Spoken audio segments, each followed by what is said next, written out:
ತಮಿಳುನಾಡಿಗೆ ಕಾವೇರಿ ನದಿ ನೀರನ್ನ ಬಿಡಲಾಗ್ತಾ ಇದೆ. ಕಾವೇರಿ ನೀರು ನಿರ್ವಹಣಾ ಪ್ರಾಧಿಕಾರದ ಈ ಆದೇಶಕ್ಕೆ ಸಂಬಂಧಿಸಿದಂತೆ ಸಾಕಷ್ಟು ಆಕ್ರೋಶ ವ್ಯಕ್ತವಾಗ್ತಾ ಇದೆ. ಕೆಲವೇ ಕ್ಷಣಗಳಲ್ಲಿ ಸಿಎಂ ನೇತೃತ್ವದಲ್ಲಿ ಸರ್ವಪಕ್ಷ ಸಭೆ ನಡೆಯುತ್ತೆ. ಸಿಡಬ್ಲ್ಯೂಆರ್ಸಿ ಶಿಫಾರಸನ್ನ ಪ್ರಶ್ನಿಸಿ ಮೇಲ್ಮನವಿ ಸಲ್ಲಿಕೆ ಮಾಡುವಂತ ಎಲ್ಲ ಸಾಧ್ಯತೆಗಳು ಕೂಡ ಕಂಡು ಬರ್ತಾ ಇದೆ. ಮೇಲ್ಮನವಿ ಸಂಬಂಧ ಸರ್ವಪಕ್ಷ ಸಭೆಯಲ್ಲಿ ಚರ್ಚೆಯನ್ನ ಮಾಡಲಾಗುತ್ತೆ. ಮುಂದಿನ ಹೆಜ್ಜೆ ಕುರಿತು ರಾಜ್ಯ ಸರ್ಕಾರ ತೀರ್ಮಾನವನ್ನ ತೆಗೆದುಕೊಳ್ಳಲಿದೆ ಎನ್ನುವಂಥದ್ದು ಗೊತ್ತಾಗ್ತಾ ಇದೆ. 1 TMC ನೀರು ಜುಲೈ ಅಂತ್ಯದ ತನಕ ಬಿಡಬೇಕು ಅಂತ ಹೇಳಿದ್ರೆ ಕರ್ನಾಟಕದ ಗತಿ ಏನು? ಕಾವೇರಿ ಜಲನಯನ ಪ್ರದೇಶದಲ್ಲಿ ಹೇಳಿಕೊಳ್ಳುವಂಥ ಮಳೆ ಇಲ್ಲ. ಮಳೆ ಬರ್ತಾ ಇದೆ, ಆದರೆ ಸಮರ್ಪಕವಾಗಿ KRS ಜಲಾಶಯ ತುಂಬುವಷ್ಟು ಮಳೆ ಬರ್ತಾ ಇಲ್ಲ. ಇಂತಹ ಸಂದರ್ಭದಲ್ಲಿ ತಮಿಳುನಾಡಿಗೆ ನೀರು ಬಿಡಬೇಕು ಅಂದರೆ ಹೆಂಗೆ ಸಾಧ್ಯ ಅದು? ಯಾಕಂತ ಹೇಳಿದ್ರೆ ಕಳೆದ ವರ್ಷ ನಾವು ಗಮನಿಸಿದ್ವಿ ಎಂಥ ಬರದ ಪರಿಸ್ಥಿತಿ ರಾಜ್ಯದಲ್ಲಿ ಉಂಟಾಗಿತ್ತು. ಕಾವೇರಿ ಜಲನಯನ ಪ್ರದೇಶದಲ್ಲಿ ಮಳೆ ಇರಲಿಲ್ಲ, ಜನರು ಸಂಕಷ್ಟದಲ್ಲಿದ್ದರು. ಸಂಕಷ್ಟದ ಸಂದರ್ಭದಲ್ಲೂ ಕೂಡ ತಮಿಳುನಾಡಿಗೆ ನೀರು ಬಿಡುವಂಥ ಆದೇಶ ಬಂದಿತ್ತು. ದೊಡ್ಡ ಮಟ್ಟದಲ್ಲಿ ಪ್ರತಿಭಟನೆ ಆಯಿತು, ಕರ್ನಾಟಕ ಬಂದ್ ಕೂಡ ಆಯಿತು ಅದೇ ವಿಚಾರದಲ್ಲಿ. ಆದರೆ ಈಗ ಮತ್ತೊಮ್ಮೆ ಅದೇ ರೀತಿಯಾದಂಥ ನಿರ್ಧಾರಕ್ಕೆ ಕಾವೇರಿ ನೀರು ನಿರ್ವಹಣಾ ಪ್ರಾಧಿಕಾರ ಬಂದಂತೆ ಕಾಣ್ತಾ ಇದೆ. ಹೀಗಾಗಿ ಸರ್ವೇ ಸಾಮಾನ್ಯ ಮಂಡ್ಯ ಭಾಗದ ರೈತರು ಆಕ್ರೋಶವನ್ನು ವ್ಯಕ್ತಪಡಿಸ್ತಾ ಇದ್ದಾರೆ. ನಮಗೇ ಇಲ್ಲ, ಇನ್ನು ಎಲ್ಲಿಂದ ಕೊಡೋದು? ಜಲಾಶಯ ತುಂಬಿದ ಮೇಲೆ ನೋಡೋಣ ಎನ್ನುವುದಾಗಿ ಹೇಳ್ತಾ ಇದ್ದಾರೆ.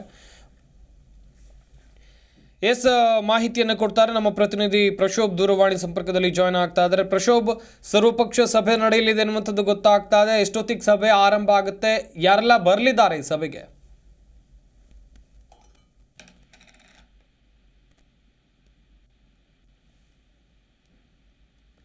ಶಿವಕುಮಾರ್ ಜೊತೆಗೆ ನೂತನ ಆಗಿರುವಂತಹ ಎಂಪಿಗಳು, ಒಂದಷ್ಟು MLAಗಳು, ಮೈಸೂರು ಭಾಗದ MLAಗಳು ಹಾಗೂ ಮುಖ್ಯಮಂತ್ರಿ ಸಿದ್ದರಾಮಯ್ಯ ನೇತೃತ್ವದಲ್ಲಿ ಈ ಒಂದು ಸಭೆ ನಡೆಯುತ್ತೆ. ಒಟ್ಟಾರೆಯಾಗಿ ಈ ಸಭೆಯ ಒಂದು ಹೈಲೈಟ್ ಏನಿರುತ್ತೆ ಅಥವಾ ಒಂದು ನಿರ್ಧಾರ ಏನಿರುತ್ತೆ ಅಂದ್ರೆ, ಈಗ ನಮ್ಗೆ ಕರ್ನಾಟಕಕ್ಕೆ ನೀರು ಸಾಲ್ತಾ ಇಲ್ಲ. ಕಾವೇರಿ ನದಿ ಹಂಚಿಕೆ ಇದರಲ್ಲಿ ಸಮಿತಿ ಶಿಫಾರಸು ಮಾಡಿರೋ ಪ್ರಕಾರ ತಮಿಳುನಾಡಿಗೆ ನಾವು ನೀರನ್ನ ಹರಿಸಕ್ಕಾಗಲ್ಲ. ಸೊ ಈ ಹಿನ್ನೆಲೆಯಲ್ಲಿ ಮೇಲ್ಮನವಿ ಸಲ್ಲಿಸುವಂತದ್ದು ಒಂದೇ ನಮ್ಮ ಹತ್ರ ಇರುವಂತ ಅಸ್ತ್ರ ಅನ್ನುವಂಥದ್ದು ಸರ್ವಪಕ್ಷ ಸಭೆಯಲ್ಲಿ ತಗೋಬೇಕಾಗಿರುವಂತ ನಿರ್ಧಾರ ಆಗಿರುತ್ತೆ.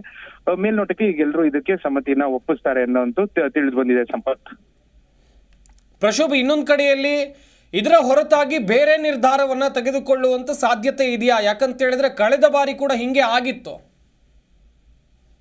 ಸಂಪತ್, ಈಗ CWC ಫಾರ್ಮೇಶನ್ ಆದ ನಂತರ ಯಾವುದೇ ಒಂದು ಡ್ಯಾಮ್ ಅಥವಾ ಒಂದು ಜಲಾಶಯದ ಕಂಟ್ರೋಲ್ ರಾಜ್ಯ ಸರ್ಕಾರದ ಮೇಲೆ ಇರಲ್ಲ. ಮುಂಚೆ ಆಗಿದ್ರೆ ಆ ಒಂದು ಜಲಾಶಯನ ರಾತ್ರೋರಾತ್ರಿ ಬಂದ್ ಮಾಡೋದಾಗಿರ್ಲಿ ಅಥವಾ ಅಟಾನಮಸ್ ಡಿಸಿಷನ್ಗೆ ಕೇಂದ್ರ ಸರ್ಕಾರ ಅಥವಾ ನ್ಯಾಯಾಲಯ ಒಂದಷ್ಟು ಪ್ರಾವಿಧಾನನ ಮಾಡಿಕೊಟ್ಟಿದ್ದು. ಆದ್ರೆ CWC ಫಾರ್ಮೇಶನ್ ನಂತರ ಯಾವುದೇ ಒಂದು ಅಂತಾರಾಜ್ಯಗಳ ಒಂದು ನೀರು ಹಂಚಿಕೆ ಸಂದರ್ಭದಲ್ಲಿ ಒಂದು ಜಲಾಶಯಕ್ಕೆ ಸಂಪೂರ್ಣವಾದ ಅಧಿಕಾರ ಇರಲ್ಲ. ಸೊ ಈ ಹಿನ್ನೆಲೆಯಲ್ಲಿ ಡ್ಯಾಮ್ ಗೇಟಿನ ಓಪನಿಂಗ್ ಆಗ್ಲಿ ಅಥವಾ ಕ್ಲೋಸ್ ಆಗ್ಲಿ ಇದೆ ಅಷ್ಟು ಮಾಡಬೇಕಾಗಿರೋದು CWC ಈ ಒಂದು ಕಾವೇರಿ ನದಿ ಹಂಚಿಕೆ ವಿಚಾರದಲ್ಲಿ. ಸೊ ಈ ಹಿನ್ನೆಲೆಯಲ್ಲಿ ಸಮಿತಿ ಏನು ಒಂದು ಶಿಫಾರಸ್ ಕೊಡುತ್ತೆ ಅದನ್ನ ಈ ಒಂದು ಸ್ಥಾಯಿ ಸಮಿತಿನ ದೇ ಮಸ್ಟ್ ಫಾಲೋ ಅನ್ನೋಂತ ಒಂದು ಕಟ್ಟುನಿಟ್ಟಿನ ಒಂದು ಆದೇಶ ಇದೆ. ಸೊ ಈ ಹಿನ್ನೆಲೆಯಲ್ಲಿ ರಾಜ್ಯ ಸರ್ಕಾರಕ್ಕೆ ಮೇಲ್ಮನವಿ ಸಲ್ಲಿಸೋದು ಬಿಟ್ರೆ ಇನ್ಯಾವುದೇ ಒಂದು ಆಪ್ಷನ್ ಇಲ್ಲ ಅನ್ನೋದು ಸ್ಪಷ್ಟವಾಗಿದೆ. ಸಂಪತ್, ಥ್ಯಾಂಕ್ ಯು ಪ್ರಶೋಭ್ ತಮ್ಮೆಲ್ಲ ಡೀಟೇಲ್ಸ್ಗಾಗಿ.